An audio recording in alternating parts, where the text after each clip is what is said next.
everyone has to be talking about sex all the time. Foreplay starts the minute the last sexual experience happens. We think people are having more sex, better sex, wilder sex than we are. And we then measure ourselves against what we think we should be like. Kate Moyle is a world-leading psychosexual and relationship therapist who isn't just talking about sex and relationships, she's redefining how we understand them. As a certified psychosexologist, the driving force behind the Sexual Wellness Sessions podcast, and a published author, Kate's work is essential for anyone seeking deeper connections and a healthier understanding of intimacy. Is there such a thing as an ideal sex life, or at least a baseline that we should all be targeting? There is a common thread that runs under it all, which is sexual anxiety in some way, shape or form. Fears about sex, that sex has changed, anxieties about sex, worries about sex. What does it mean that I'm someone that can or can't sexually function? There's no magic formula. It's more about it being a constant conversation. It's about it being, hundreds of tiny conversations, about it being allowed, about it being a part of your discussions about everything in your life. But what it isn't is me saying everyone has to be talking about sex all the time. Are there any fundaments that make a person sexually attracted to someone else? Yeah, I would say... Is there such a thing as good sex? Like, especially for a woman, if she has one orgasm, that's at least good sex. But if you don't get that one orgasm, it's not good sex. One thing I think is really important to say is, if you had to compress all your knowledge and experience into one essential advice, what would it be? it's two parts of the same piece of advice, I suppose. One is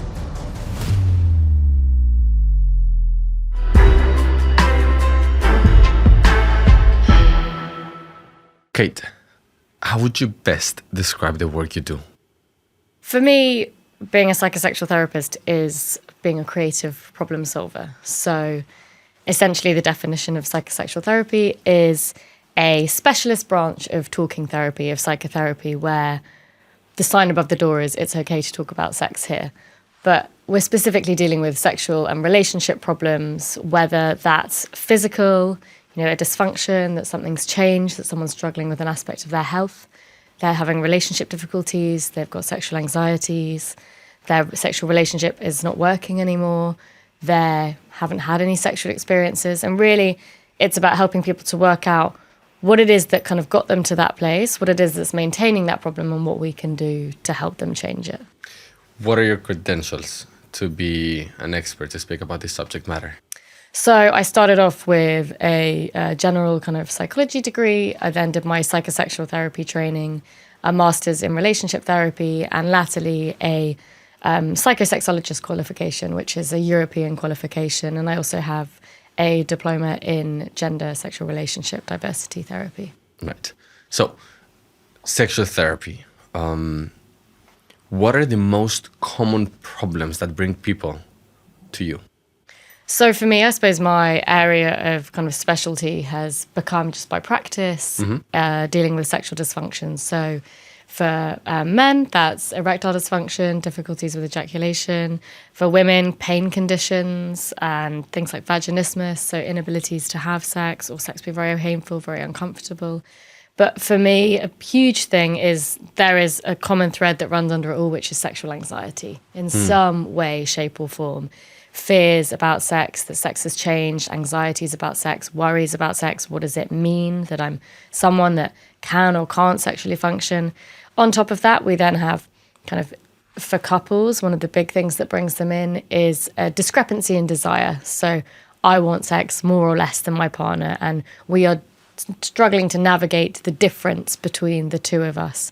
But there's also impacts like sex has changed because of struggling with infertility, repeated miscarriages, trying to get pregnant and it not working, cancer, treatment, medical treatment, mental health, injury, sexual trauma, anything really that can shape our sex lives. I mean, the list, honestly, is almost unlimited, but it's anything that someone is struggling with specifically to do with sex and relationships.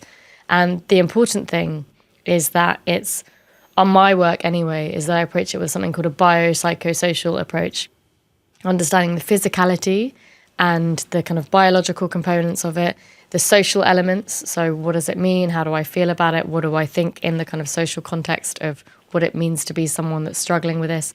And also then the thoughts, the feelings, the psychology of it. So often someone might come in with something that feels unrelated to sex. Let's pick a big example, bereavement, for example, or grief. And it's showing up in their sex life and they can't explain that. And we need to do some kind of untangling to work out what's going on for that person. But, okay, so when should someone know that they should go to therapy? So, for example, there are some individual reasons for sexual dysfunction. So, if I have an erectile dysfunction, for example, if it happens once, twice, should I go and see you? Or if I'm in a relationship and perhaps we're not having an amazing sexual life, when should we go and see you? So in these two cases, which I think might be two very common ones. Well, we know the incidence of something like, let's pick erectile dysfunction. You went with that. Let's go with that as an example. We know the incidence of that is common. That we have statistics that suggest it's kind of 30% of men under 30, 40% of men under 40. We also see an increased incident with aging, which is what we expect. But erectile dysfunction, is it that you cannot perform sex at all, or it just happens once every 3? For some people, they might struggle to gain an erection, so they might not be. Or for some people, they might start by having an erection, and then they might lose it. It can be unreliable. There are different. So clinically, what would come under the kind of definition of how you'd be clinically kind of assessed and managed for having it would be if it's been going on for longer than 6 months, over 75% of the time, that it's causing you significant distress. And what we would also then be looking at is this something psychological, or is there something physically that's changed? Are you taking a new medication? Have you gone through a hormonal change? So those are the things that we would be looking at. But is it mostly the first or the latter? Mostly, I would say it's psychological. Interesting. But what brings people to therapy isn't necessarily always what fits the exact clinical guidelines. You know, what I'm working with as a therapist is the distress and the disruption that it's causing to your life. Now, someone might have a reason for it. They might say, okay, well, I know that, you know, I have low testosterone levels, or that I'm on some kind of medical treatment, or that I've been having, for example, something that might feel unrelated, like pelvic pain. So there's an anxiety around that part of my body. I have an explanation for that. That might reduce the distress. And we also see that with aging, often because there's an expectation that this happens more, that the distress is less, for example, for someone in their perhaps 70s. Because they might have an expectation that this is something that happens a bit more. So they might feel like it's very different to someone who's experiencing it in their 20s. But when someone should come to therapy really is when it's becoming a real problem for them. Now, what is it that makes the difference between it happening to someone and someone saying, oh, do you know what? Like, this happens sometimes. Erections are about blood flow. I know that some of my mates have had this. You know, I'll get over it. What's the difference between that happening to one person and for one person it feeling catastrophic the first time it happens? That's a combination of personality, you know, genetics, experiences, the reaction of their partner, how they feel about themselves. And that's what I'm untangling with them as a therapist. Interesting. I fundamentally agree with what you're saying, but in particular with expectations. I think we all build up these expectations of what a good sex life should look like, and it's a combination of what you see in porn and what Hollywood has been selling us. And based on this expectation, then we compare it to our sex life, whether it's as a single person or as a couple. Is there such a thing as an ideal sex life, or at least a baseline that we should all be targeting? Really, good sex is about what's good for you. I agree with you. Sex on screen, so whether that's pornography, whether that's the media, whether it's films, Netflix, etc. These are non-representative versions of sex, but they are the most accessible versions of sex that we have. And so most people are in some way comparing themselves to that. And we do it with everything in life. You know, social media has had this whole other layer of comparison culture onto our lives that didn't exist in the same way before. There's also, you know, a bit of that kind of plays into it. But how we measure ourselves sexually is based on these versions of what we think other people are doing in their bedrooms. These versions are most often exaggerated. We think people are having more sex, better sex, wilder sex than we are. And we then measure ourselves against what we think we should be like. And these shoulds typically come from, pop culture, mainstream media versions. And if we want to view sex, the first thing we're going to find if we type the word sex into Google is going to be some kind of pornography. And so we're then constantly measuring ourselves against these versions of what we're being told sex is. But actually, these materials are designed to create arousal. They're not designed to be sexual education tools. But we don't have open conversations about sex lives. We don't have kind of access to it. And there are lines between what's private for people and not. But the versions of sex that we see are not typical. They don't show good days, bad days, average days, like we have in our sex lives, like we do everything else. They don't show that sometimes it doesn't go perfectly. Sometimes the doorbell rings. Sometimes someone gets cramp. A position doesn't work. We need to add in lube. The expectations are one of the biggest hang-ups, I think, that people bring into the bedroom with them that can shape the experiences they're having. You're mentioning sex education. I think that's spot on because right now, almost everything that is related to sex is in the form of entertainment, but not education. I grew up in Spain, but then I came here to the UK when I was quite young. And in either of both countries, they never told me that this is how sex looks like. This is how maybe an ideal frequency should look like for a normal person, not for a porn actor. These are things that I just picked up along the way from friends or friends of friends or movies and so on. So there's not a thing called sex education that is accessible to the public. Well, it's reproduction education, essentially. Yeah. If you ask most people what their sex education was, often they'll also say the boys and the girls were split up, that it's about periods, it's about how not to get pregnant, how not to get someone pregnant, and about STIs. But where do you get this? Is this like a lecture that someone comes to your school once every 2 years and that's it? Well, often actually one of the things is that it's given by a teacher who might not have been kind of given the appropriate level of training themselves or might not kind of be wanting to do that. And so and also that when there are brilliant sex education charities doing amazing work where people are completely comfortable, but also they don't have to then kind of deal with people's questions the next day and then go into doing a maths lesson or whatever it is. And it's how we kind of need to shape that in a better way. For example, pleasure is not something that's discussed in sex education. And also the clitoris has traditionally been left out of all of this material, which is obviously a huge part of, women and people with vulvas kind of sexual experiences. But there is, it's not the criticism isn't, the reproductive bit is huge, but actually the majority of the reasons that people are having sex is not for reproduction, is not to try and conceive. We know one of my favorite pieces of research found that there were 237 reasons for why people said they had sex.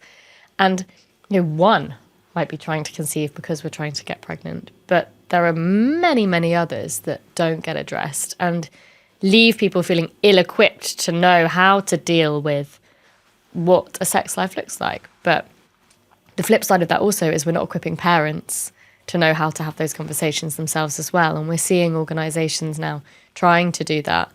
But it's this, that it's a holistic approach. It has to be kind of on all sides. And often kind of parents fear getting it wrong as well. They're terrified about saying the wrong thing. And so we have to kind of look at it from this multidisciplinary approach, which is, okay, how do we create these kind of much bigger, wider conversations that equip people to know also what to do when they have questions, where to go and ask them? Because I think that's the thing, is so many people feel they have questions and then they don't know where to go with them. Interesting. This is precisely why I wanted to have this conversation with you and bring you to the podcast, because I want this episode to be purely educational and to build up this baseline of what sex is, how it looks like from a health perspective, and also to debunk and unpack all these myths that we see online. So let's start from the very beginning, even before you have sex. So I've spoken several times about this with my friends, and is in relation to sexual attraction. Some of my friends, they typically say that it's more related to your looks, that initial sexual attraction. And some other friends, they are more of the thought of it being related to your personality. Are there any fundaments that make a person sexually attracted to someone else?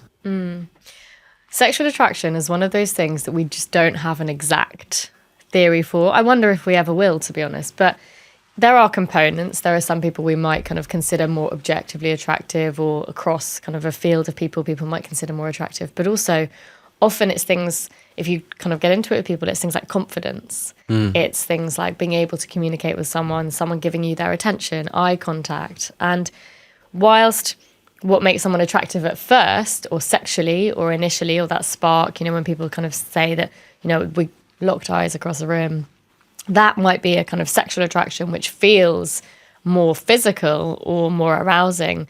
That might not translate then into something relational.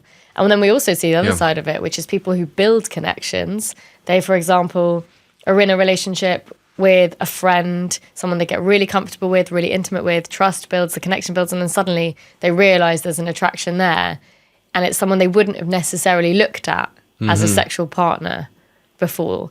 And so it's, again, we have no kind of exact science for it, but I think that we do see people that are more confident in themselves, more settled in themselves. There is something very attractive in that for other people. And also it's about kind of, what am I looking for in a partner to complement me? And this stuff isn't always conscious. It might be that we're really excited by the person that seems that they have the attributes that we don't have. And that feels like a really attractive thing, but we might not be able to necessarily explain why. Interesting.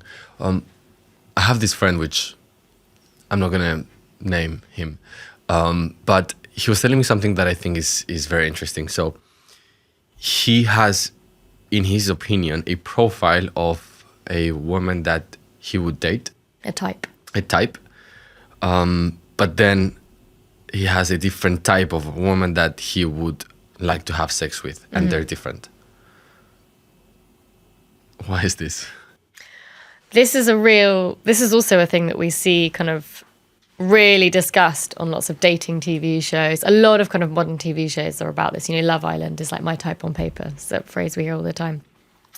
I guess for me, I'd be interested in what is it that separates this kind of, girlfriend material, wife material, kind of sexual partner material. What are the different categories that you're looking at? And also what is it that's stopping you combining them? Because a lot of people, if you said, what are you looking for in a long-term relationship? They'd be like, oh, someone I am, friends with, that I trust, that I can have sex with, that I can have fun with, that I think I could kind of build a life with. His answer would be that he wouldn't be able to introduce the woman that he wants to have sex with to his parents.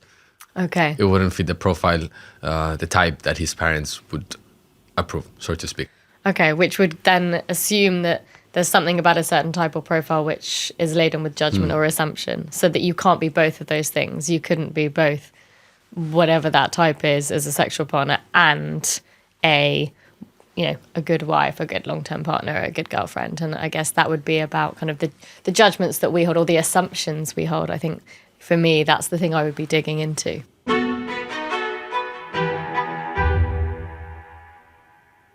My assumption to this is that there are some people that correlate sex or define sex, or the role of sex in their lives is more physically driven, as in similar to eating or sleeping is a necessity that your body needs.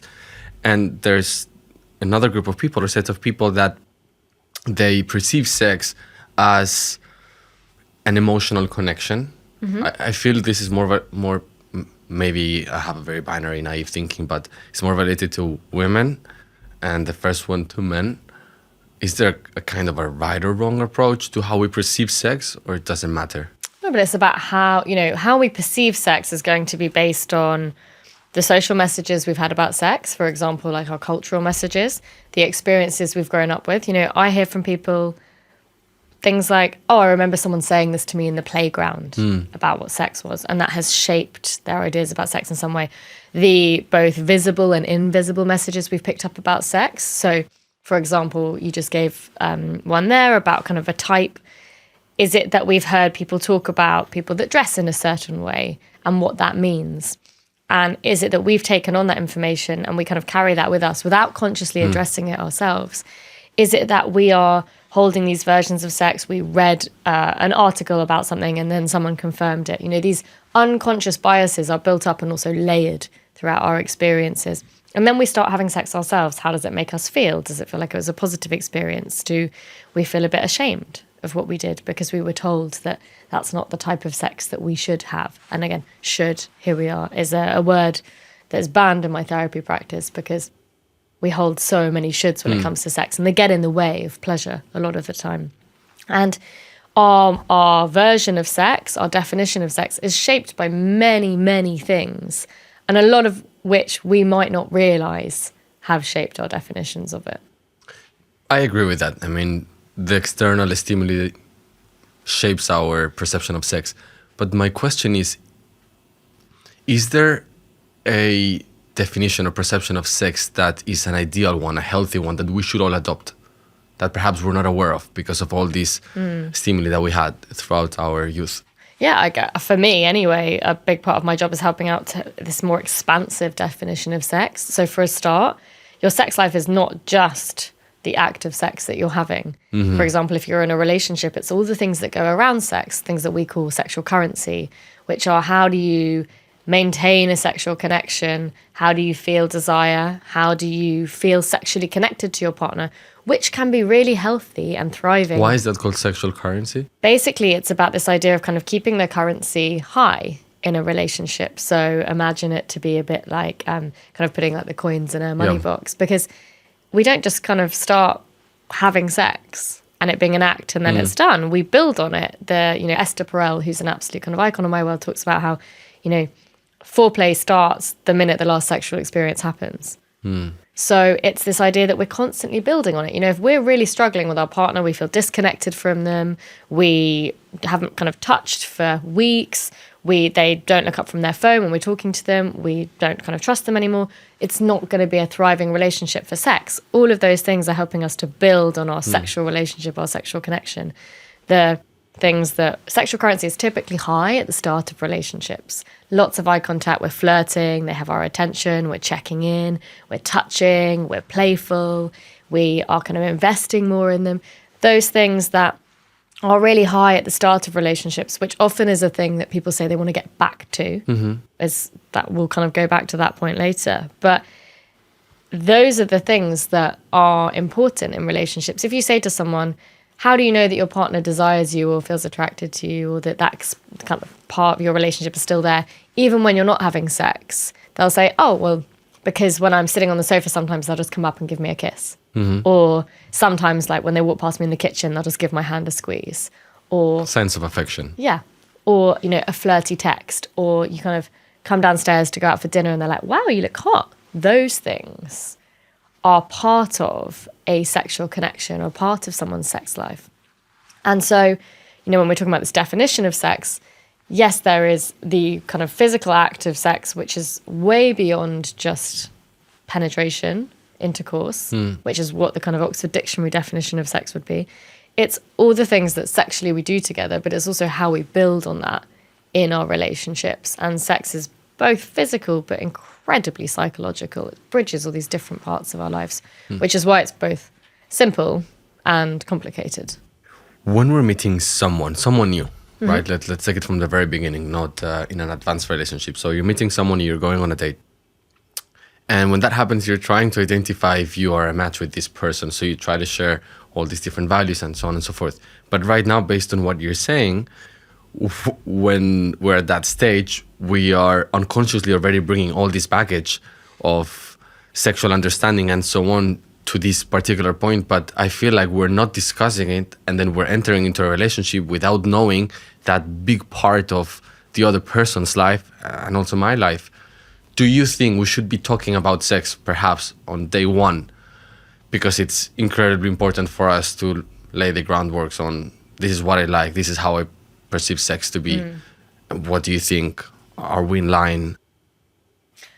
I think sexual compatibility is this thing that we're really kind of fascinated by. And it's not as simple as, do you kind of just put two people in bed or wherever they're having sex together and it works or it doesn't work. For me, we don't need to be kind of going in and on a first date saying, okay, this is the sex I like to have, what do you think? It's not as simple as that, but it's more, how do we, when we get to kind of being sexual together, negotiate that. Communication is one of the biggest bedrocks of sex, one of the biggest pillars.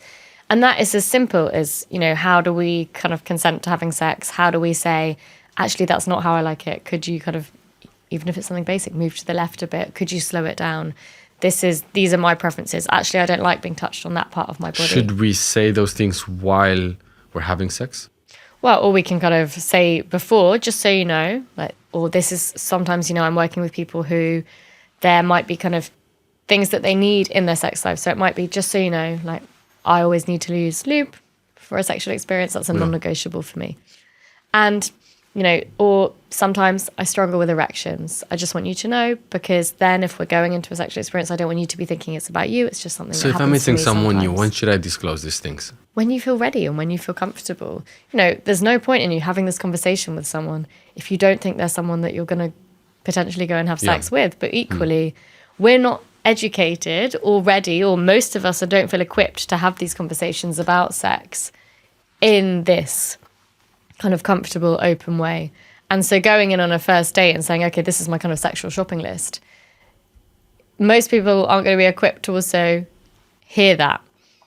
And so we're battling with this sense of, if we are someone who feels able to talk about it, that we're not expecting everyone else to be on the same level. I talk about this for a living. I talk to people every day. And if I was uncomfortable talking about sex, I wouldn't be very good at my job. But I recognize that I've been practicing for 10 years. I've got kind of 3 degrees in this. There's going to be a level of comfort that has to come with that. But most of us have a level of discomfort about it and an assumption that if we have to talk about sex, that must mean there's a problem by nature, because we don't see these conversations happening widely, generally. So for a lot of people, even the fact that they feel they have to have the conversation can feel like it's indicative of there's a problem, and if we have to talk about it, then in some way that's problematic. Whereas I would encourage people to flip that and see talking about sex or having that communication about sex as preventative for sexual problems. But, how we navigate sex is going to be different with every partner. Perhaps it's different between, when we're on our own to when we're with partners. It's going to be different with partners however long we're with them for. It might be different on Monday to it is on Saturday. Might be different dependent on how we're feeling, where we are in our menstrual cycle, if we are exhausted, if we're highly stressed, if there is something kind of going on in our personal lives, if we're worried about money, if physically we are noticing that we're way more tired. Sex is always in context, and we have to understand that what that means is it's not static. So let's say that I adopt your approach and I will have a proactive approach towards discussing sex with my partner.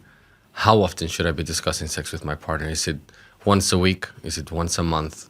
Because if it's every time we have a problem, then it's reactive, right? So when should I do it, even if we don't have a problem?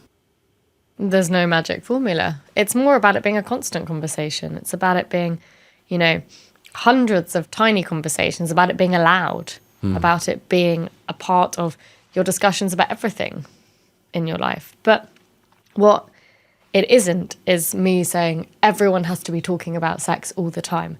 That's not what we're saying here, but it's about how do we allow those conversations about sex into our relationship, into our conversations, so that we can feel more comfortable with them, and not that when you start to bring it up, that my immediate reaction is panic. That means there's something wrong, rather than saying, okay, well, look, we've been adapting our gym routines, or we've been kind of adapting our diets, or we've been having to kind of do our schedules slightly differently because you got a new job.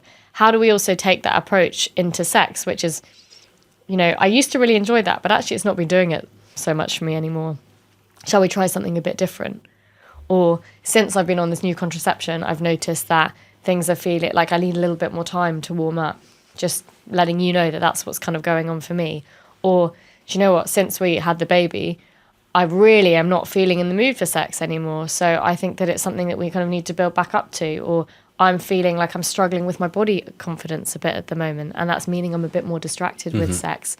And how we navigate that, because if we don't, and this is a really, really common thing, is both partners are left with their own assumptions of what they think is going on for the other. Yeah. So we have these kind of information gaps. We often fill those kind of assumption gaps with our worst case scenarios, which is my partner's not attracted to me anymore. There's something going on. They're thinking about someone else. What am I doing wrong? I'm not good at sex. These are the things that kind of go on for people, these worst case scenario thoughts. And we kind of put them in our, invisible backpacks and we carry them with us. Whereas actually a discussion with our partners might clarify some of that. And we'd be like, okay, yeah, I can understand that a bit. Okay, we can do something a bit different, or we can slow it down a bit, or what do you think we could do differently? Because those kind of mismatches of assumptions are really some of the things that can get people tangled. And often, this is when we get into therapy and we're talking about things honestly and there's a third person there to mediate. Someone might say something and their partner will say, that's not how I feel at all. But it's something they haven't checked out with each other because we fear so much where that conversation might go. We fear kind of disrupting the status quo. And because it feels uncomfortable, awkward, we often avoid those conversations. Yeah, I feel like everything we're talking about goes back to expectations. Like, for example, we all have these expectations or understanding of what good sex should look like and feel. But then I feel like, especially for men, when we're having sex, I can only speak for as a man, but when we're having sex with a woman, we don't know if we're really satisfying the woman. So is there such a thing as good sex? Like, especially for a woman, if she has one orgasm, that's at least good sex. But if you don't get that one orgasm, it's not good sex. No, it's not that simple. But orgasms are one way that people experience sexual pleasure. We still see that there's an orgasm gap that exists in heterosexual relationships, which is about a 30% gap between the orgasm rates that men and women are reporting having and this is in different sex situations. We see that gap is reducing when people are reporting on solo pleasure and also when women are having sex with women. So, and then we see that there are kind of factors that play a role in this. For example, people faking orgasms. So what that does is it maintains that gap. So good sex is not about achieving an orgasm or multiple orgasms. That might be a part of it. But really, actually, when we're thinking about good sex, it's when people say, I was fully in it, in the moment, I wasn't distracted, it felt good. If the reason for having sex was to feel closer to my partner or to boost my relationship or to feel closer to my partner, then that will be an additional bit. But really, when we're talking about good sex, it's that I was in the moment, I had a great time, I felt satisfied. For some people, orgasm might be really difficult to achieve. And so creating a pressure or a goal to achieve orgasm can be the thing that makes it not good sex. Because of, back to that word you've been using, expectation, if we create a goal-orientated model around sex, actually we then create something which is like a pass or fail model. If we put pressure on orgasm, ironically, it's the thing that's actually going to least likely get us there. So it's not, what we do as a kind of society and a culture is we try and measure sex by objectives. So by regularity of sex, by how long it lasts, by orgasms. They're not great measures of sex because what they don't tell us is about satisfaction. But is there at least from a length point of view, a baseline of how long it should be for a woman to, no? No, and the thing about the orgasm gap, and there's someone called Dr. Laurie Mintz who's kind of done the research around this, is that the time that it takes men and women to orgasm is not that different. So the structure of the clitoris and the structure of the penis are not actually very different at all. They start out as the same thing in utero and then they kind of go in different directions. But what it is also about is that the way that most women and people with vulvas kind of report achieving orgasm is through direct clitoral stimulation, and penetrative sex is not the best way of achieving that. Interesting. But obviously when we think about, and this is why this is all kind of wrapped up in the same conversation. What's the best way to achieve that? Through direct clitoral stimulation. So whether that's through kind of oral sex or using hands, sex toys. But when you think about that kind of, as you said earlier, like what is sex, this kind of definition of sex, if we only view the definition of sex as intercourse, then we're ignoring a huge part of why people are having sex, the pleasure side of it, the parts that are likely to bring us intense kind of sexual pleasure. And okay, so basically, if we were to build a conclusion of what good sex looks like is Am I satisfied? Was I present?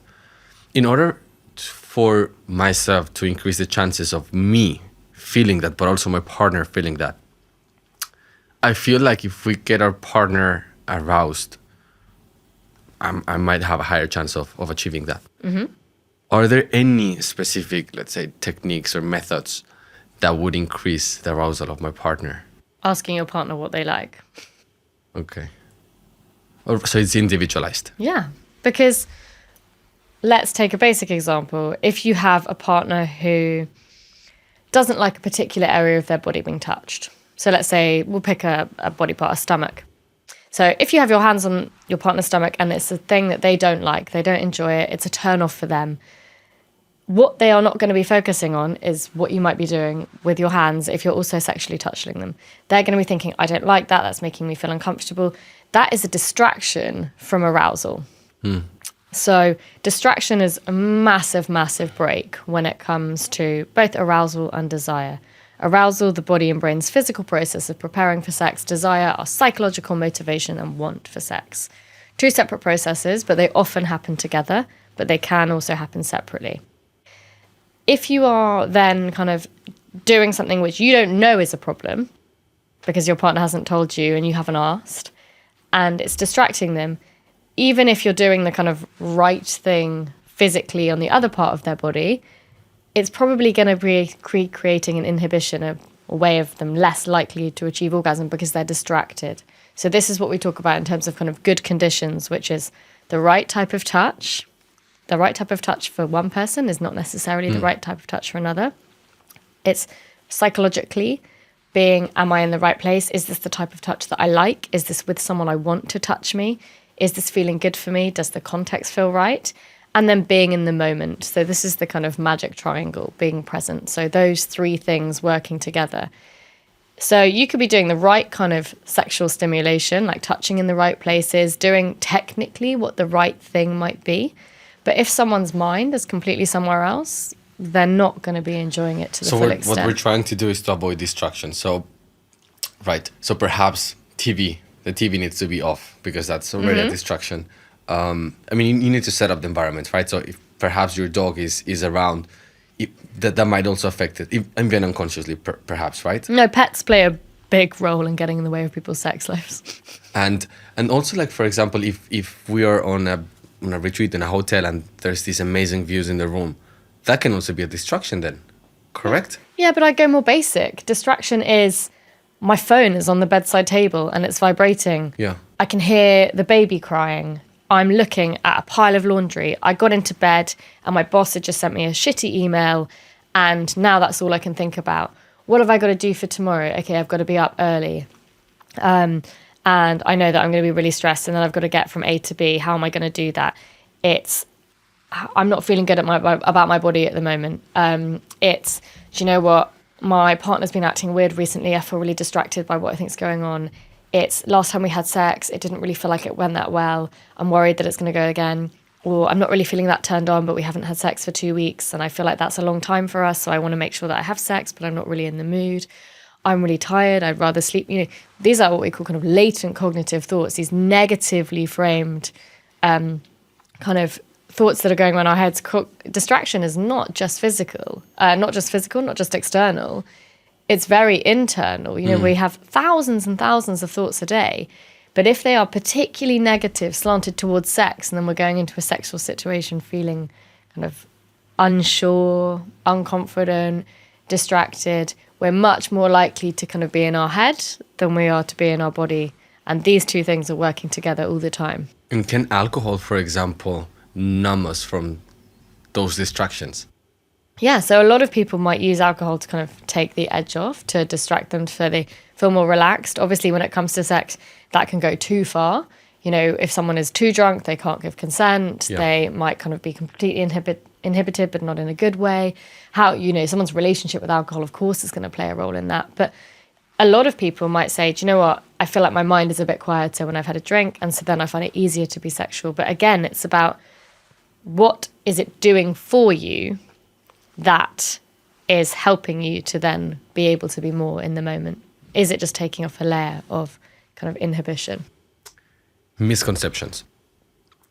what are some misconceptions that men have about what women like and vice versa?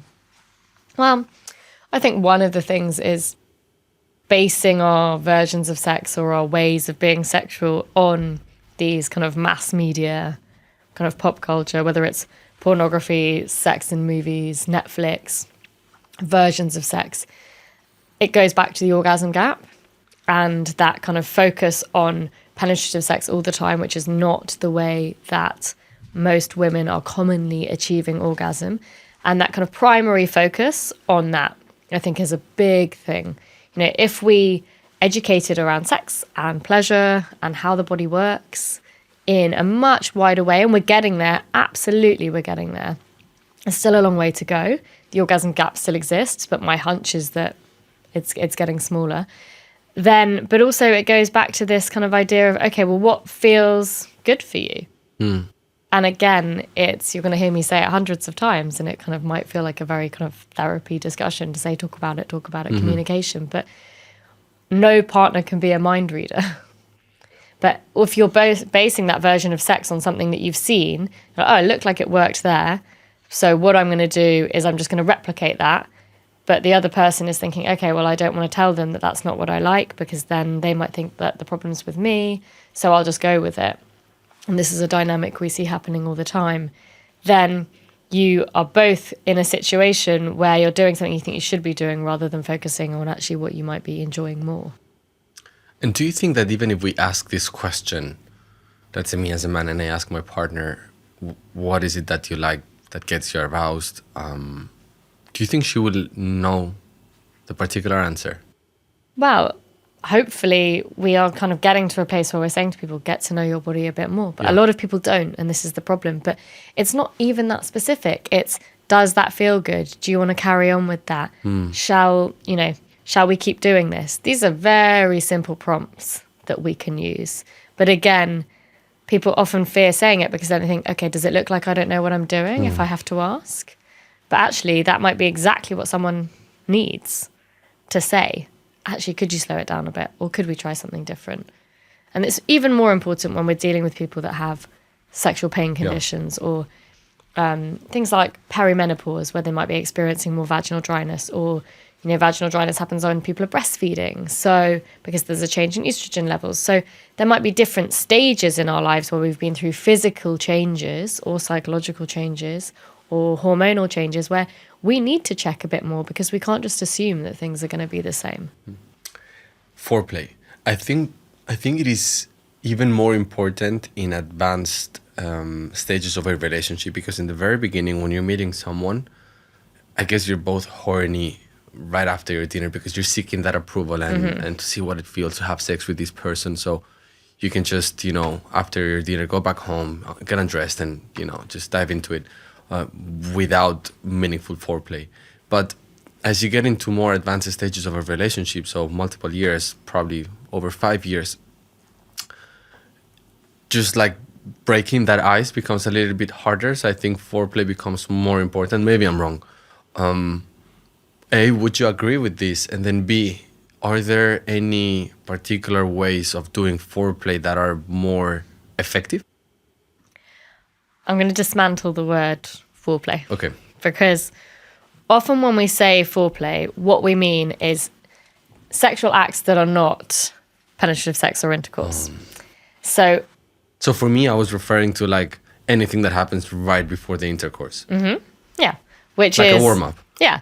But even that, what you're saying is, what you're doing then is you're still continuing to pedestal penetrative sex as a kind of the top of the pyramid, a more kind of superior type of sex, and that everything else is something that comes before. Yeah. So, but then what we're saying is, okay, well, you know, and this is something I hear all the time. Penetrative sex is real sex, and everything else is kind of not such real sex, or not so important.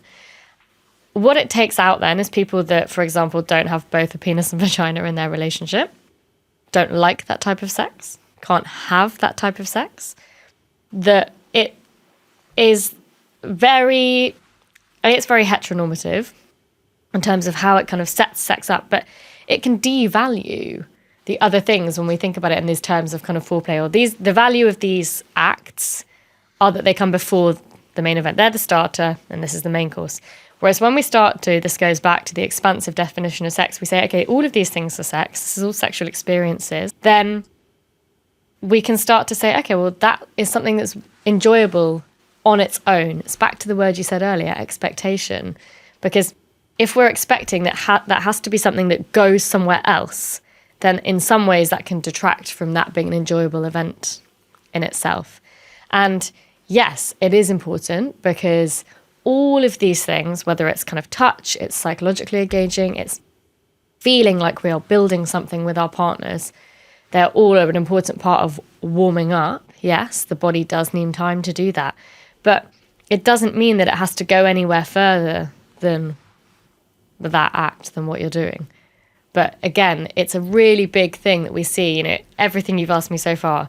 What is, is it about good sex? How do we define sex? They're all set up in this definition of there are this group of things and then they always lead on to this. But then if it doesn't, often people think, okay, well, we didn't have full sex or real sex, or, the baseball analogy, first base, second base, third base, fourth base. And that in itself can be problematic for people when it doesn't need to be. Because if you said to them, well, did you enjoy what you did? Did you have a good time? Do you feel satisfied? And people say, well, yeah, we did. Then what about that is not valuable or sexually satisfying? Yeah, interesting. I guess I grew up with the notion of intercourse being the main course and the foreplay being the starters. Mm-hmm. So if you're only having starters, it's like you didn't really have a full meal. Mm-hmm. So I was I was told wrong. Right? No, but that's what most people grew up with, this very linear version of sex, which is we do this, and then, and typically the end actually is, and then the man orgasms and then we're finished. And it's very linear. And I think, what we're trying to do is, particularly with the conversation around sexual wellness, is move to this much more circular approach, which is, why are you having sex? For some people, it might be because I want to have an orgasm because it helps me to sleep. For other people, it might be because me and my partner are working away for the next 2 weeks and we're not going to see each other. For another, it might be because I think my partner looks really hot tonight, because I'm in the mood, because I think that person is really attractive. There are a million reasons, like we talked about earlier. And you can get that and that need, that satisfaction from a variety of different acts, but you shouldn't be feeling like those are less valuable because of a should, back to another should.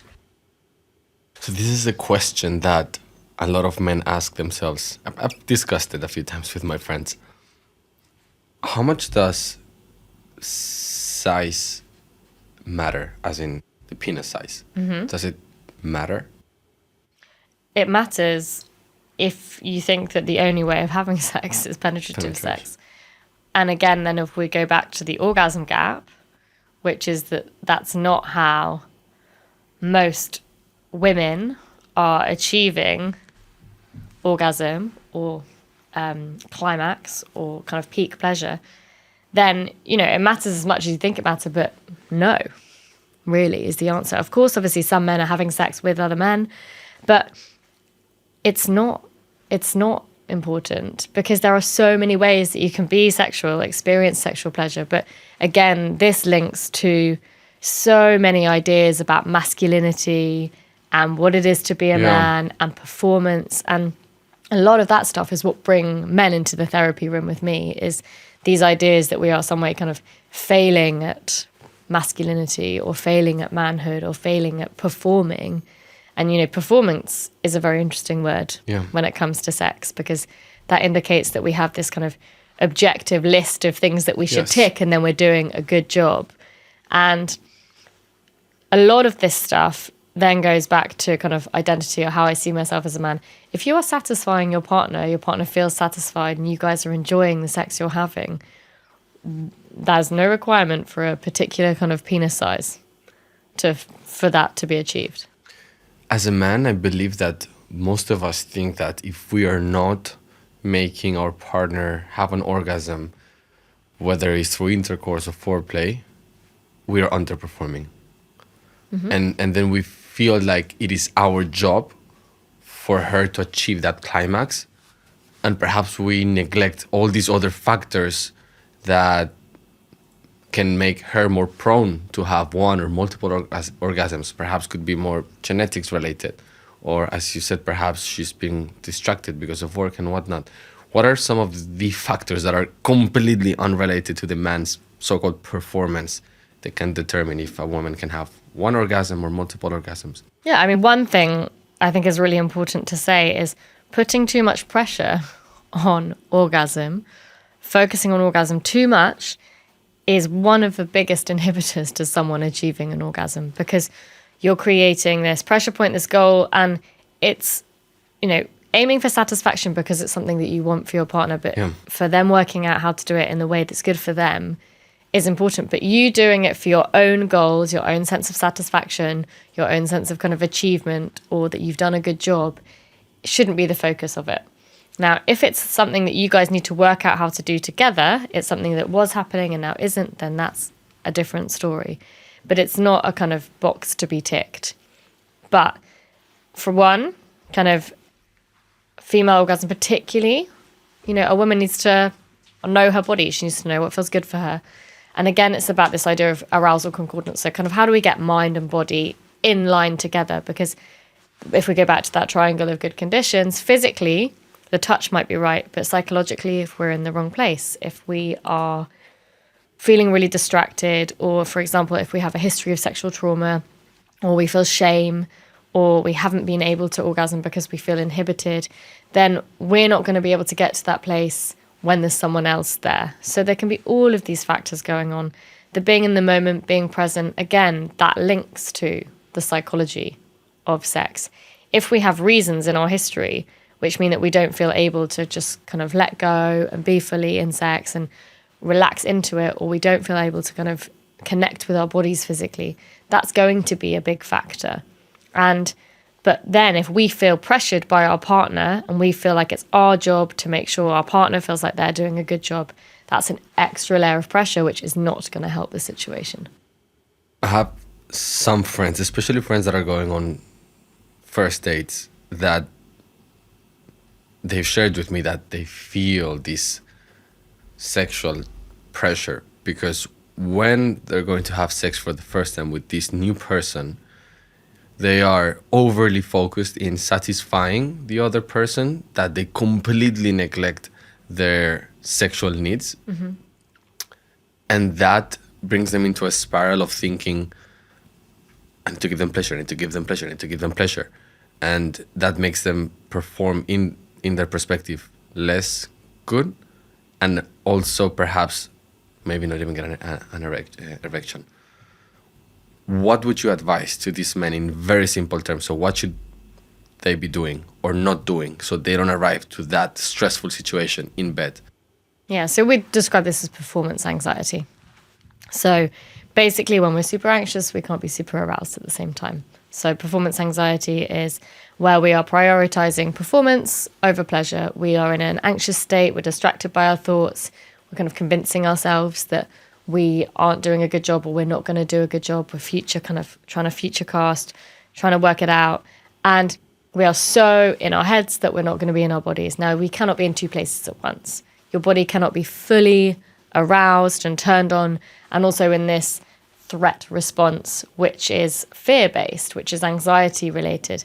And we're always going to prioritize that kind of anxiety focus over arousal because that kind of really old system in our brains is designed to protect, not designed to keep you happy. So really when we're doing that, I think that it's about kind of undoing some of those expectations and trying to go with an experience, providing it's kind of legal, consensual, and between adults. This is about the two of you enjoying an experience of what it is, focusing on what feels good. The reason that you're there, because you're both attracted to each other, not creating this strict picture of what that's going to look like, and trying to go with it in a way which is kind of going with what feels good. This complete preoccupation is creating, again, a fixed plan. And if you feel like you're going off plan, then you start to feel stressed, you start to feel worried. It's highly likely that the other person is having their own versions of these kind of thoughts as well. But then you're so focused on each other that actually you're kind of taking out your own parts in an experience. So I would say just kind of go with the curiosity, kind of let's see what feels good and do that, checking in. Yeah. Does that feel good for you? And trying to be more relaxed in the situation, that shouldn't be so much pressure on sex. This unrealistic pressure comes from these expectations of, okay, sex will be good if I do X, Y, and Z. So I have to do all of those things.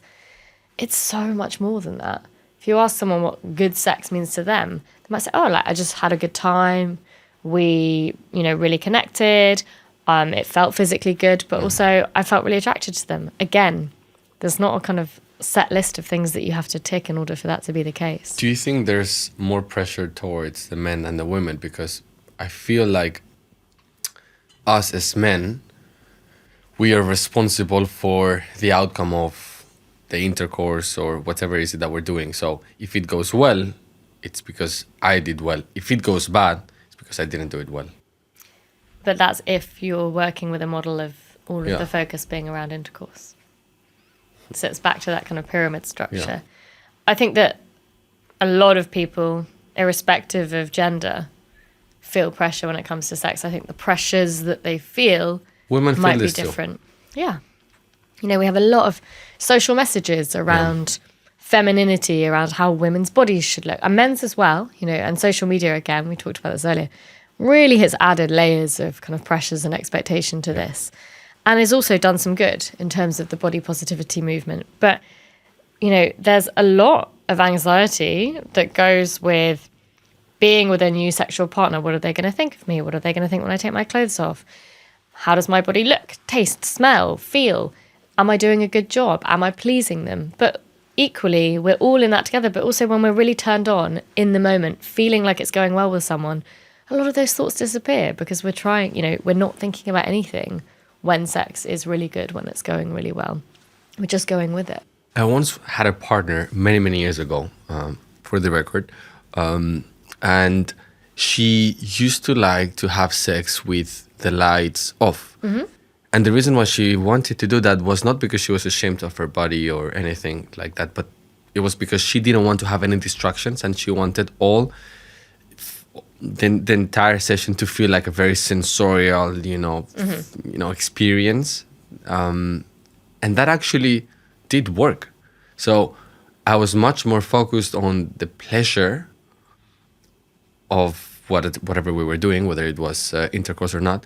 But I was really focused on how I felt and how she felt, rather than how does she look, how do I look, or I don't know, maybe I need to do this later. So I was much more present. Does this make sense to you? Is this something that you think we should be doing more?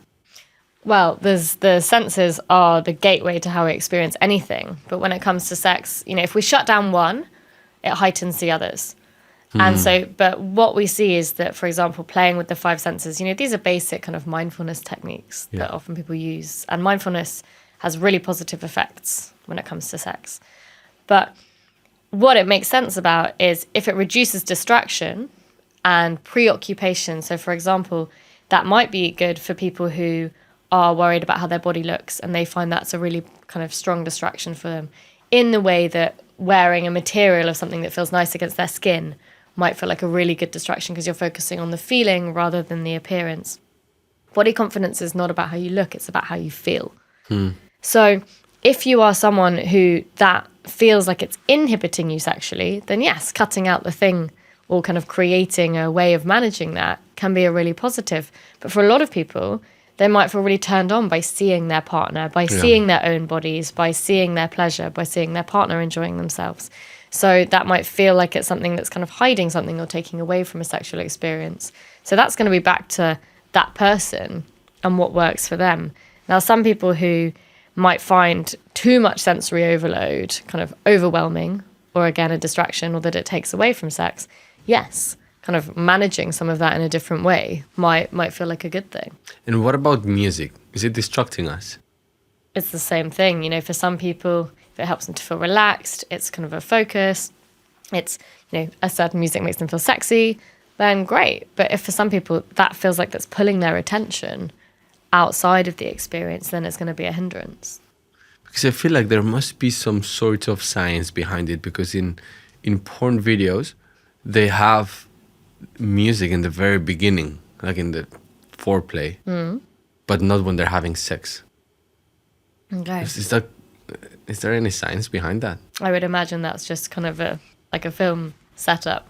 Okay. But, in terms of the mindfulness bit of it, which is about focusing on the senses and kind of directing attention in a particular direction without judgment, then there is lots of research that backs up the positive role that mindfulness can have in sex lives. And there is a Canadian professor called Dr. Laurie Brotto who's done this research, and she measured my 8-week mindfulness program on people who had gone through cancer and cancer treatment. And not only did their subjective experience of their arousal increase, so they felt their arousal more, they felt more turned on, but when they objectively measured it by measuring blood flow to the vagina, there was an increase in that objective arousal. So it wasn't just how they were feeling, but it was also how their body was responding.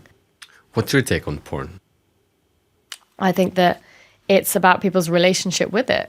Porn is not created equally. We know that there is some porn that's highly unethical, that obviously a lot of it is depicting things which are not positive. But there are also some pornographers who are kind of making ethical pornography or more feminist pornography. We're seeing a real rise in kind of female pornography companies or female-led companies. But it's not all created equally. There's a huge moral discussion that goes on around it. But how people use it can become problematic, yes, but also it's about someone's relationship with it. And the reality is the internet is a huge part of our lives. We're not going to get rid of this by, pressing a button. We have to learn how to live with anything that exists on the internet, with any kind of content. And how we then manage it is important. What's problematic is when people use it as a sexual education tool. Yeah, when you build expectations. And when you build your expectations and you build all your sexual experiences based on it, because that's not what it was designed for. And should we use it in a relationship? Is this something you would recommend or not? If both partners want to use it in the relationship, and they want to use it together, and everyone's in agreement, then you can use anything in a relationship. But not necessarily together. Like, if one of us is watching porn, or both of us, is that indicating that we have a problem? No, not if it's not causing a problem in your relationship. The problem tends to come when it becomes a hidden behavior and the other partner is really against it. And so then it feels like a trust issue. So it feels like, this isn't something I want. I told you this is something I don't want you to do. And again, it goes back to the kind of morality discussion around it. Or I feel, often it's a problem for people when they feel something is missing in their sex life and their partner is supplementing that in another way, and that's taking away from their sex life, which can happen. But how you manage it, again, is going to be about the two of you, your beliefs about it, how that works in your relationship, and what you take it to mean. Whereas for some people, masturbating or self-pleasure has a separate role in their relationship to their sex life with their partner. And that's okay. And that's totally fine. But how you manage that between the two of you, if you know that your partner has a real problem with it, and then you continue to do it in a hidden behavior, then that's more likely to cause problems when that your partner discovers it, or when it starts to kind of seep into or get in the way of your couple sex life. And sex toys. I think you've mentioned them before, but you would recommend them?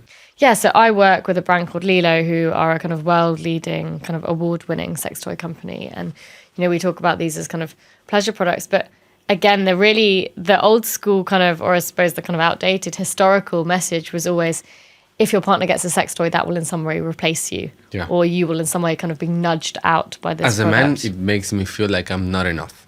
Okay. I'm assuming that's wrong. Where'd you get the idea from when you think about it? If I am not able to satisfy my partner by myself without the assistance of a tool, and then I need to introduce a tool, is because perhaps I'm not enough. Maybe, it can go back to my performance, whatever my performance may be. But again, maybe this is a very naive binary thinking, but am I wrong? Yeah, I think you are. Again, that comes from a position of, okay, well, I should be doing everything. You know, in no other area of our lives. I also feel like sex toys perceive that sex toys are for women, not for men, or more for women than for men. Is that correct? The male market is booming, but the majority of the sex toy market is for women. That perspective you're holding, I think, is really interesting because, again, what it goes with is this kind of this like deficit mindset, which is, okay, if I'm not doing enough, we have to introduce something else. In no other area of our lives would we think twice about introducing something that might help us or might bring us something different. You know, we go to the gym, some days we run, sometimes we're on the cross trainer, sometimes we're doing cardio, sometimes we're doing weights, sometimes we're doing stretching. Again, But do you build up a dependency on these things? Because sometimes I don't introduce something new into my life because I feel like I may need it momentarily, but then I may develop a dependency.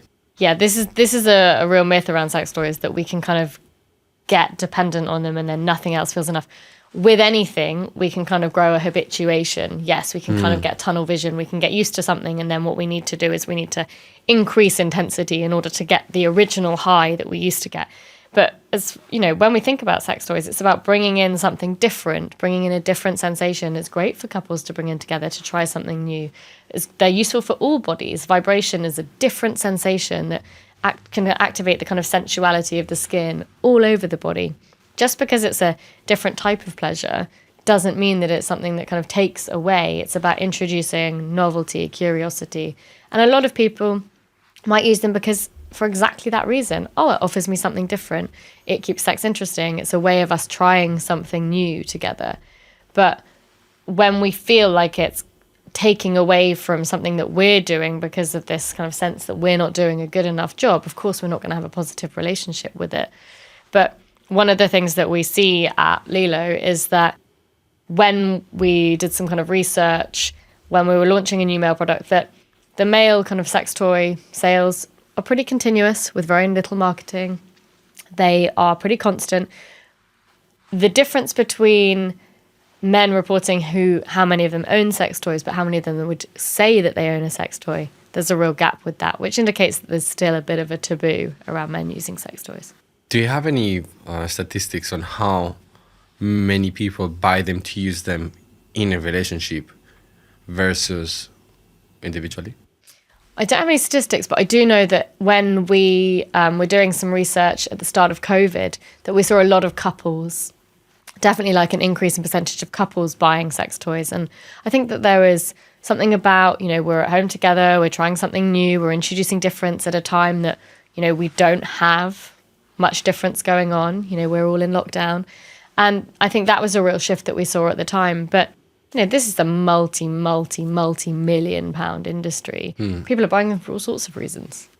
And let's say for someone that is not acquainted with these toys, right, and perhaps would like to introduce them into their relationship, what would be the first toy that you would recommend them?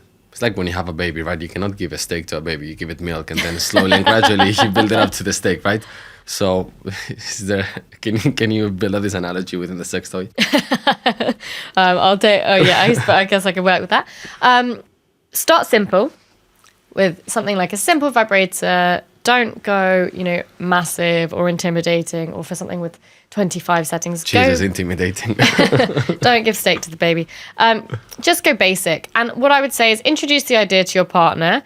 Say that this is something that I think would be fun for us to try together. Look at a website together. Make it like fun and playful. Choose something. Say, do you know what? I like the look of that one, but I don't like the look of that one. There are so many to choose from. But something basic that you could kind of both use on each other, like a really simple vibrator that can be used all over the body, and go from there. But just kind of springing it on your partner if you think that they might have a slightly kind of negative idea around it, or they might be a bit intimidated by it, is not going to help the situation. So that mutual buy-in, but again, the focus on let's try something new together. Curiosity is huge benefits for our sex lives, and breaking up routines, trying something new, all have benefit for us sexually. All the things that are going to increase desire, help us to feel more excited about doing something. But the focus on togetherness, if you have a partner that you think is not so on side is going to be a real benefit with that conversation.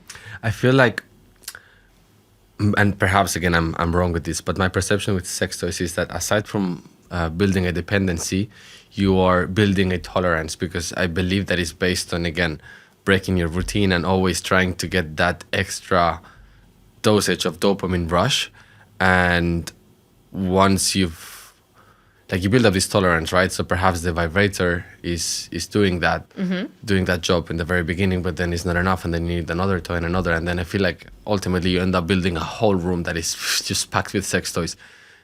Am I right in this, or am I exaggerating? You're exaggerating. I'm exaggerating. Okay. Yeah, if you have a positive relationship with it and you want to try new things and kind of try different things, great. But it's not, I guess you're framing it in terms of it feeling like it's kind of going down like the addiction route.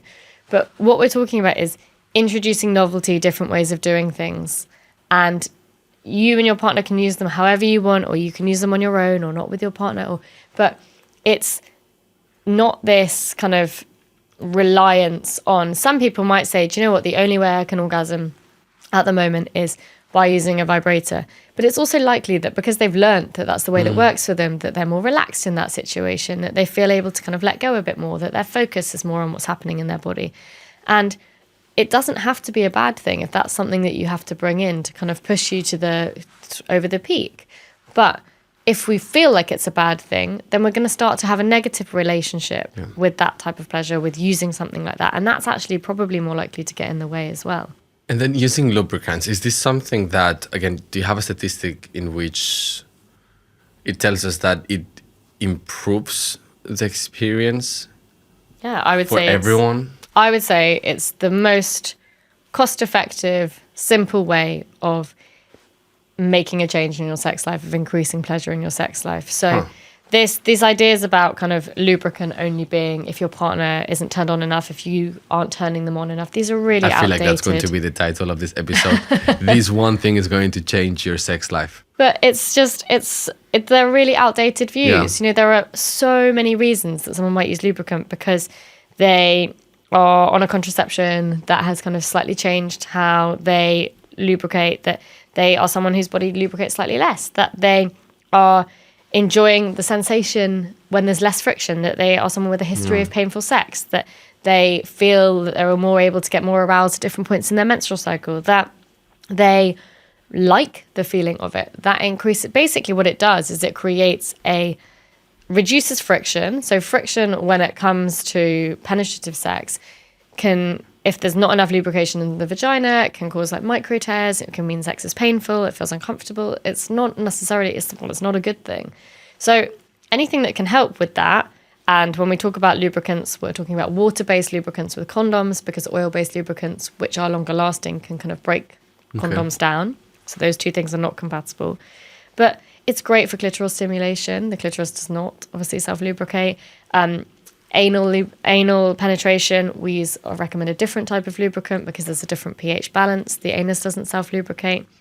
And really, most people's barrier to using something like that is what they think it means about them sexually, rather than the fact that they, actually enjoy using it. Like, it's an attitude. Yes, I feel like if you have these things, from the toys to the lubricant, maybe some people might think that you're a pervert.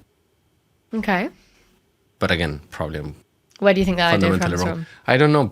Maybe it's a very conservative idea of how I perceive sex. Which, by the way, we do use lubricant. I will disclose that. But and I agree with you. It is marvelous. But it all goes back to perception and expectations. Are we having more sex than our parents' generation? No, less. We're not. Yeah. Jesus Christ, really? Yeah, so the NatSal survey, which is the biggest, it's actually in the UK, we have this huge piece of sexual research, which is done every 10 years, which is called NatSal. And every 10 years, the kind of thousands of people are surveyed, and it tells us information about what's happening in people's sex lives, their attitudes to sex, the type of kind of sex they're having. And decade on decade, we are seeing people reporting having less sex. Less sex is less penetration? Okay. Yeah, so what we're kind of recording as sex now, I'm pleased you asked that question, because what we don't know from that is how satisfying people are finding that sex. Are we recording just penetrative sex? How is that playing a role in a world where technology is increasing a role in our lives? A lot of people might be kind of sexting as a part of their sex lives, having online sex, kind of digital sex, and, you know, living in separate countries, kind of having sex with their partners on the phone. Well, yeah. We're seeing what is reported by people, well, by these surveys, is kind of decade on decade, people are reporting having less sex. Now, why is going to be, I guess, the next question. Our lifestyles have completely changed. You know, most people now sit in bed together on their phones, on their devices. We're permanently distracted. The 9-to-5 model is completely kind of dissolved. We're constantly kind of being pulled away from each other. A lot of us work really busy lives. We're in different places all the time. There's so much going on that interrupts the resources that help us to kind of be in a good place sexually. Time, attention, physically being in the same place at the same time. And these are all kind of big factors in that. But, you know, what I think we will hopefully start to see with more sex research, of which there aren't huge amounts, and sex research only really started in the kind of 60s. So it's relatively new.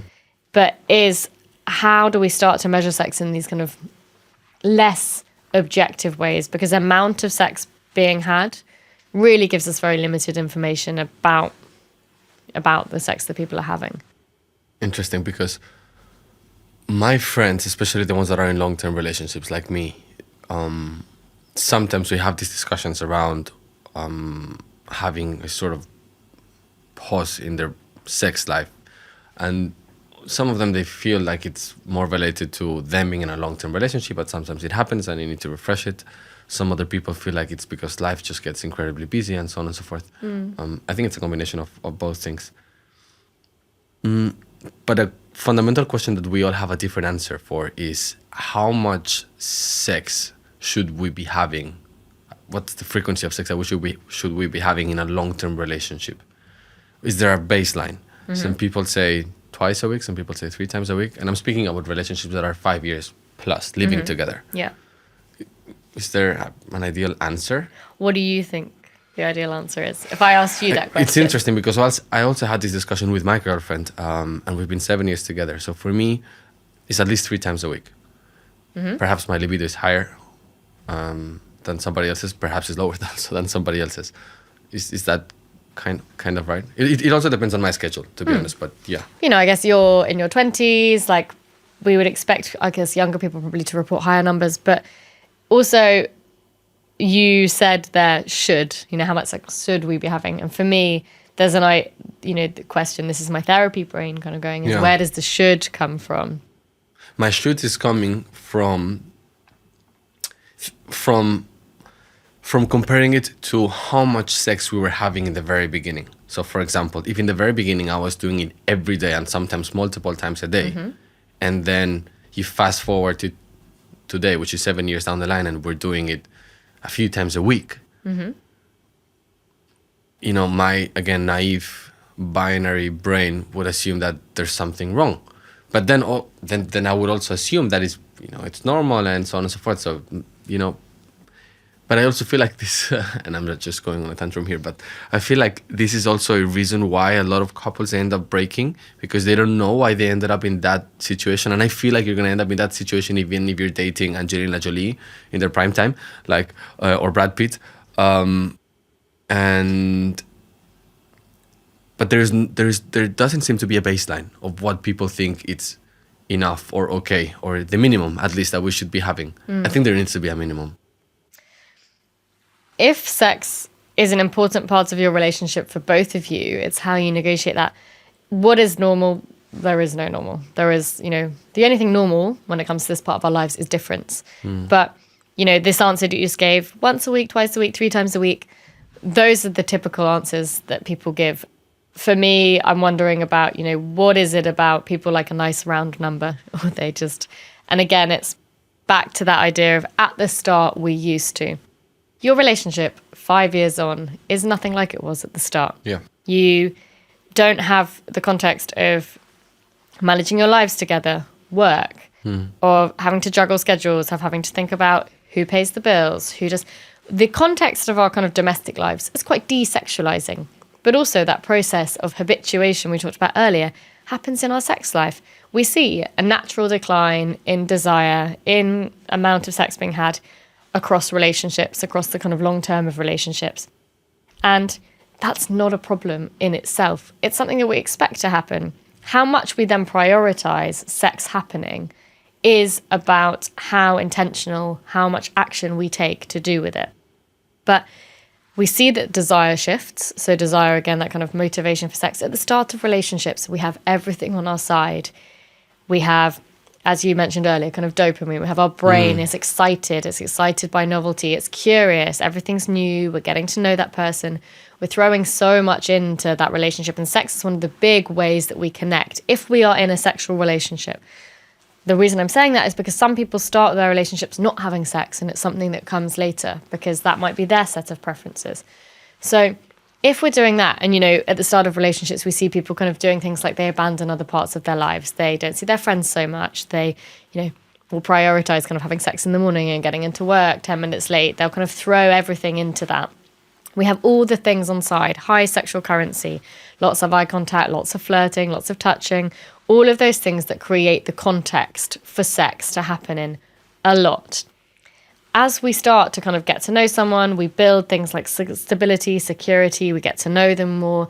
We're seeing this kind of weighing scale exchange of you those gain things. something and you lose something. It's changing. The nature of the relationship is changing. It's not a bad thing. But Esther Perel, again, to quote her, talks about how we nurture the erotic in relationships. So there's not much that's erotic about arguing about who put the bins out. Why did you stack the dishwasher that way? Can you pay that bill? How are we going to look at our diaries and work out what the next few weeks look like? Have you phoned your mum? All of these things. But we can bring sex into that. And it's about how we marry those things. But also what we see is that sexual currency starts to wane, which is why we need to pay attention to it. And it's a natural factor of relationships. But what happens sometimes is that people feel that the change is a loss. So often people say, I've lost desire. Yeah. Actually, it's that desire's changed. But when we feel like we've lost it, we start to panic. We start to worry, what's wrong with me? What's wrong with our relationship? Yeah. Back to the shoulds that you just said. Once we start to have these kind of negative thoughts, this negative cycle around it, we start to question, we start to feel stressed about it, we worry about it. And that's when the education bit for me comes in. Because if we said to people, sex changing throughout your relationship is the most natural thing to expect. Yeah. Your relationship has changed. Everything has changed. Everything is changing all the time. Why would we expect this to be a static constant? And when that happens, go with it, work with it. If you notice that it's slipping too far, pay attention and do something about it. That, for me, would be a much more positive approach to people managing the changes in their sex lives. I attribute the decline in sex in long-term relationships to two things. And perhaps, again, I'm wrong. But number one is that the same person that initially gave you that thrill, that passion, and then that same person becomes a person that gives you stability, warmth, communication, respect, trust. You don't want to have sex with the second one. It's just like they're not compatible. So I feel like that's one. So you're gaining a lot of things, but at the same time, that's not something that is sexually appealing in my opinion, especially because you're removing the approval side out of the equation. In the very beginning, you're constantly, perhaps unconsciously or consciously, trying to seek that approval from your partner. And then the second reason is because when you're in a long-term relationship,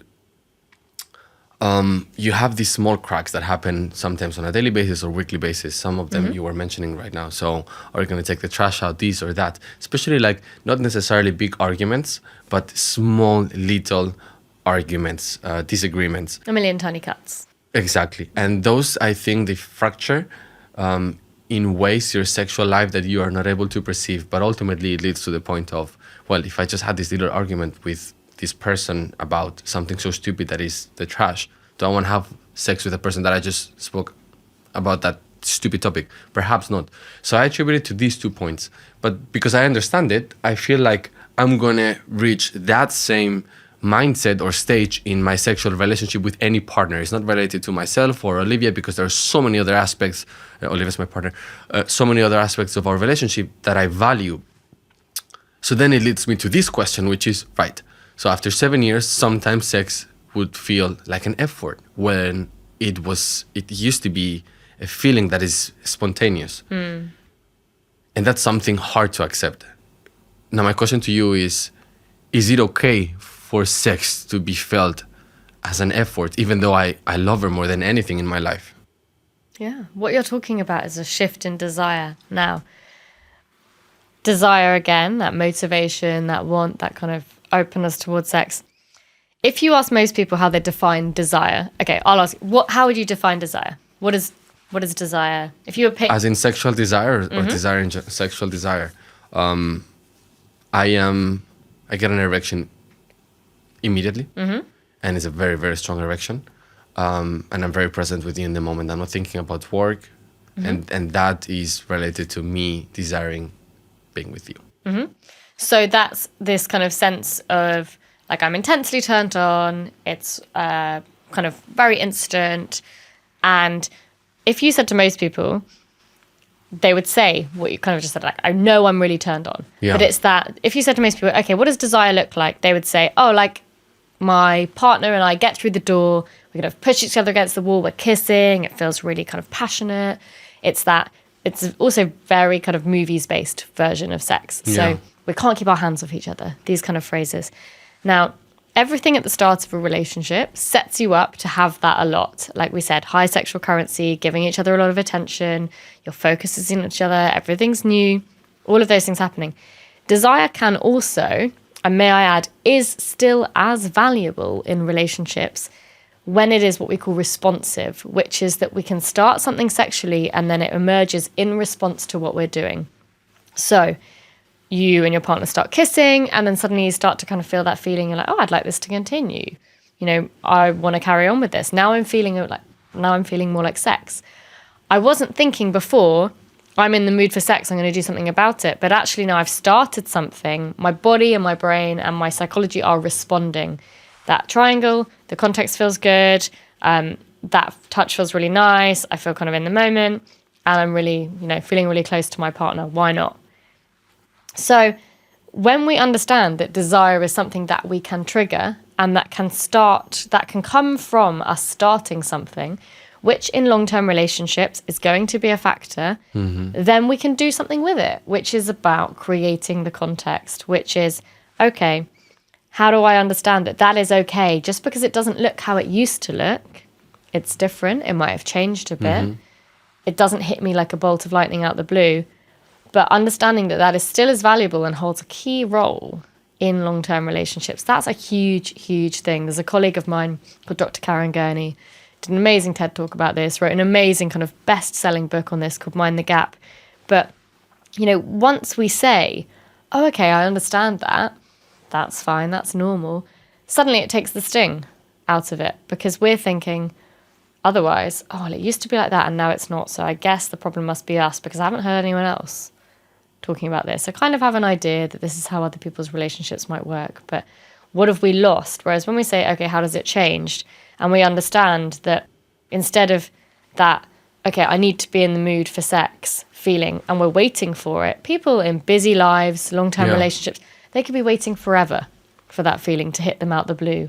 It doesn't mean that they're not attracted to their partner. It doesn't mean that they're not interested in sex with their partner. It just means that sex for them and desire for them is something which is more responsive. Now, if you get into bed with your partner and you say, do you know what, should we have an early night? Put our phones kind of on flight mode or on do not disturb. We get into bed, we're talking, kissing, paying each other attention.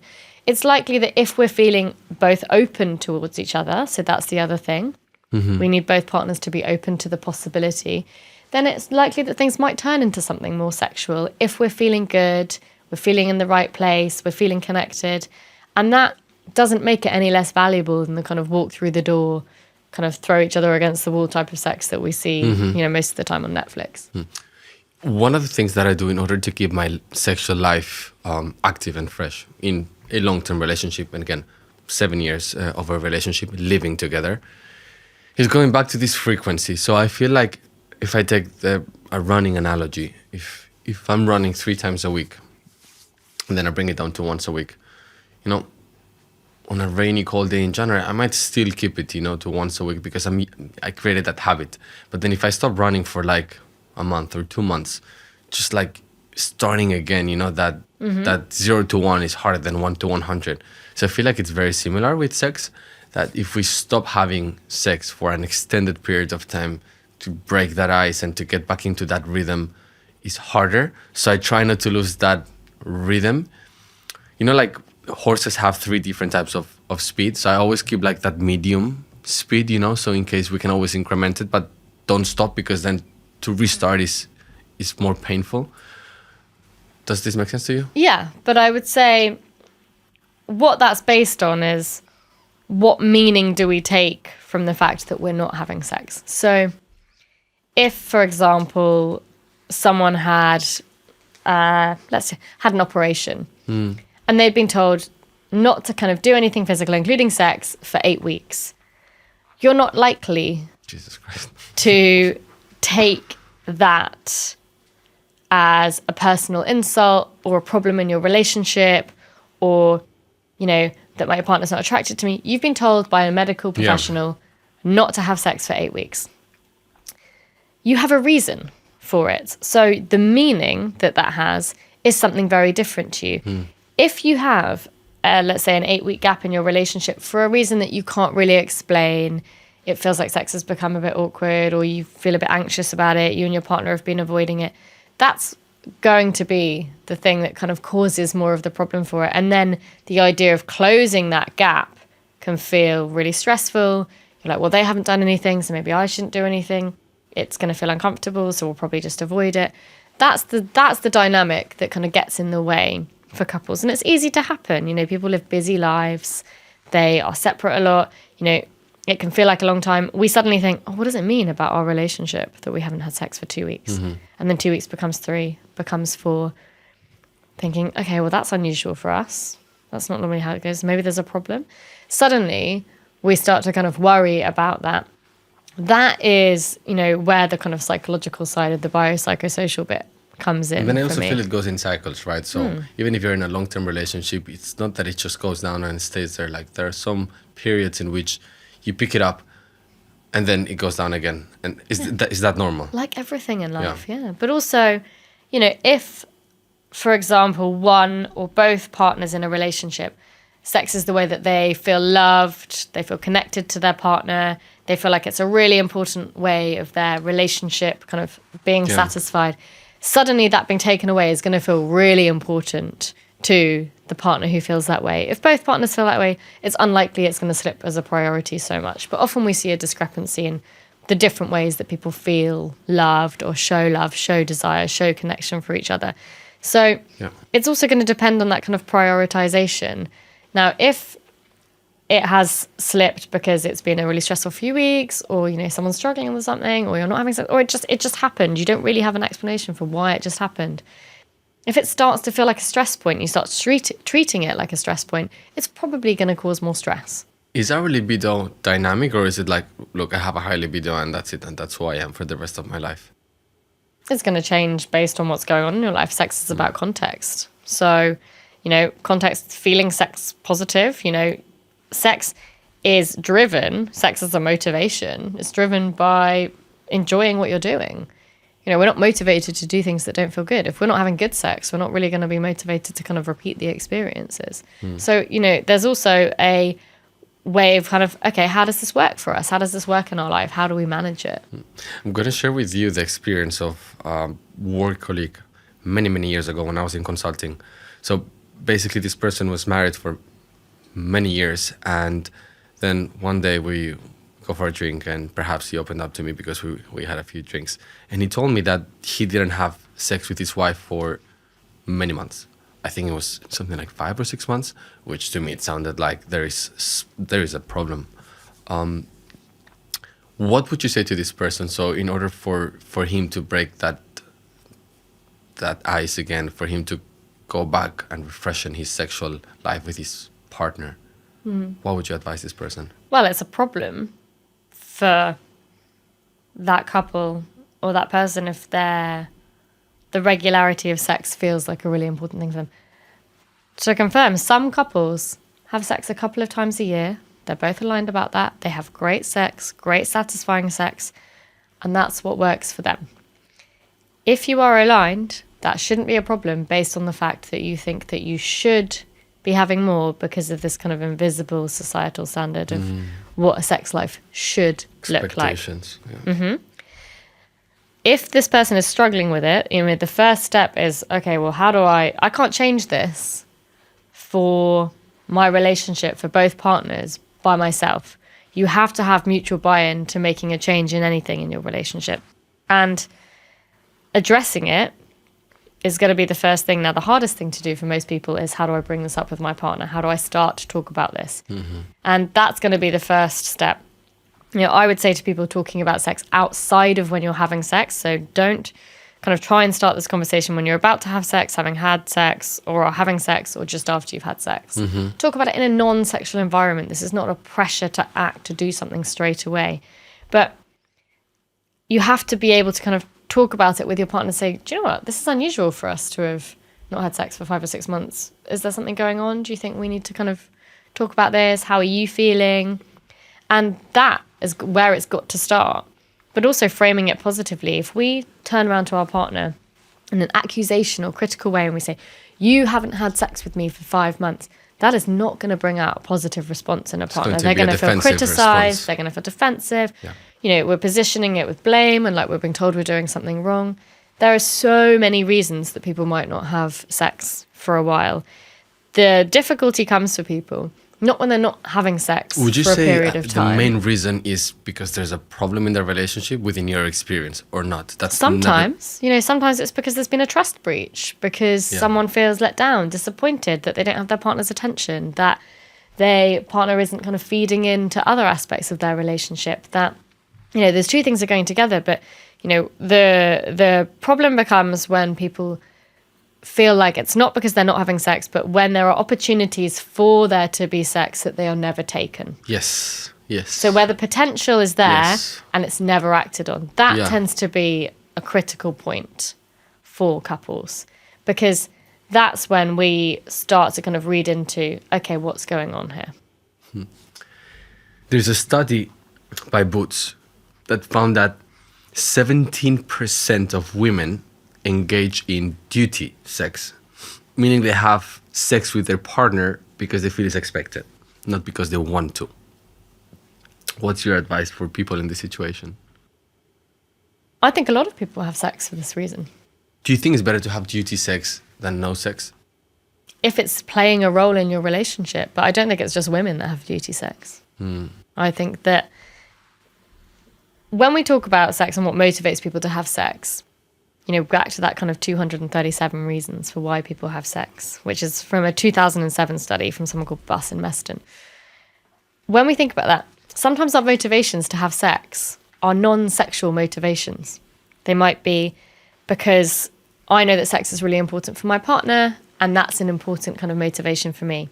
And again, it goes back to desire. I might not think that I want sex kind of out of the blue, or my initial motivation for it might not be I want to have sex. It might be because it's important for us to have sex once a month, or because I want to feel close to my partner. I want to keep that part of our relationship alive. But and this is a phrase I hear all the time, I don't ever feel like I want to have sex out of the blue, but when I have it, I enjoy it. And so it's that, again, if we understand responsive desire and where that plays a part, we can harness that. Now, duty sex, no one should be having sex when they don't want to have sex. That's something very different. But if duty sex is defined as it's because I feel like it's a part of my relationship, and a part of keeping that active, and that benefits both me and them, then that's something different. I have conflicting feelings about this topic, because if I'm the one that is performing the duty sex, it feels horrible. Like, well, how would you define it? It feels like a sacrifice. Like I'm doing something. Like I'm happy to sacrifice myself in other ways, in which I'm not giving myself in. It just feels strange. I never felt it though. Just imagining it. But that's the difference between having sex if you don't want to have sex, and that's what I said. No one should have sex when they don't want to have sex. But if it's I'm having sex, but the motivation might be non-sexual. You know, my desire for sex might be something about closeness, intimacy, my relationship. That's slightly different. I also like on the other end of the bed, let's put it that way, I wouldn't want to be the receiving recipient of duty sex. So if you don't want to have sex with me, don't have sex with me, because that would make me feel strange. Well, nobody owes their partner sex. It's No. not a guarantee, debt collection service. It's not any. We don't owe anyone sex. But again, this is how couples negotiate sex in their relationships. The reason that you have sex with your partner doesn't have to be the same every time. It's likely to be for hundreds of different reasons in a relationship, like it is when someone's dating. It's likely to be hundreds of different reasons. But it's how we negotiate that. Now, if someone is saying, do you know what, sex has been really uncomfortable for me recently, I feel like there's something going on, you know, can we try and do things a bit differently? Again, we shouldn't be kind of having sex when it's painful. Painful sex is common, but it doesn't mean that it's normal. Painful sex is common, but it doesn't mean that it's normal. We shouldn't just be pushing through with that because it's feeling uncomfortable and painful for us. We shouldn't be doing something because we think we should be doing it. We should be saying, okay, well, look, why actually, you know, oral sex or non-penetrative sex are feeling okay for me for the moment, but intercourse isn't. So can we just pause on that? But there's still ways that we can be sexual together that feel okay for me right now. That's a very different conversation. Are there any physiological or mental benefits to having sex? So, I don't know, some physical benefits like your skin improves or something like that? Yeah, I mean, we have a whole host of kind of neurological release, which is really good for us when we have sex. When we have an orgasm, we release feel-good neurochemicals that can have a buffering effect on cortisol, stress levels. Sex is physical exercise. We can feel kind of closer to partners because of oxytocin release. An orgasm is a way that we feel pleasure. It's a kind of gift to ourselves in that way. And, you know, but then we kind of take in the psychological bit, which is, okay, does it make me feel good about myself? Does it make me feel connected to my partner? Do I enjoy the sensations of pleasure? There are lots of benefits of it, but they can also be achieved through masturbation and self-pleasure. So about in the same way? Yeah, so about building that relationship with yourself, about, you know, the neurochemicals that are released can help us feel relaxed, can kind of aid sleep. Again, you're still able to get that through self-pleasure. What about the opposite? So, not having sex for a prolonged period of time, does it have a negative effect in our brains or our bodies? No, what it does is it's going to kind of make you feel probably less interested in it. It's less present for you. It's less in your environment. It's less relevant. You know, often we see in those kind of dips that people think, do you know what, I think about sex less. It's not so on my mind. I'm less preoccupied with it, or I haven't thought about it for a while. I bet like anything that's kind of out of our environment or out of our space for a while.